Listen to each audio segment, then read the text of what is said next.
2 கொம்பு இருக்குது இல்லம்மா, விநாயகருக்கு யானை முகம் இருக்குது இல்லம்மா அப்படின்னு சொல்லுவாங்க இல்லையா? அந்த யானை முகத்துல ஒரு கொம்பு உடைஞ்சிருக்கும், ஒரு கொம்பு நீளமா இருக்கும்.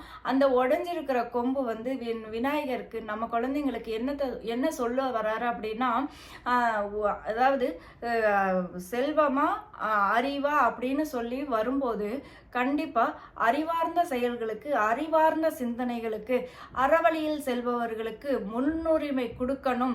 அவங்களுக்கு வந்து நம்ம யோசிக்கவே கூடாது. அவங்க கேட்ட உடனே அவங்களுக்கு அந்த செய்யணும் அப்படின்றதுனால மகாபாரதத்தை எழுதும்போது தனக்கு தேவை அப்படின்னோடனே அந்த தந்தத்தை உடைச்சி அதிலிருந்து எழுதினார் இல்லையா? அந்த மாதிரி அறிவார்ந்த செயல்கள், அறச்செயல்கள், தர்ம சிந்தனைகள் இவங்களுக்கு இதற்கெல்லாம் முன்னுதாரணமா நம்ம இருக்கணும். உடனே இறங்கி அவங்களுக்கு அதை செய்யணும் அப்படின்றத உணர்த்துற மாதிரி தான் அந்த கொம்பு ஒன்று உடைஞ்சிருக்கு அப்படின்றதையுமே வந்து அந்த விநாயகர் வந்து சொல்றார்.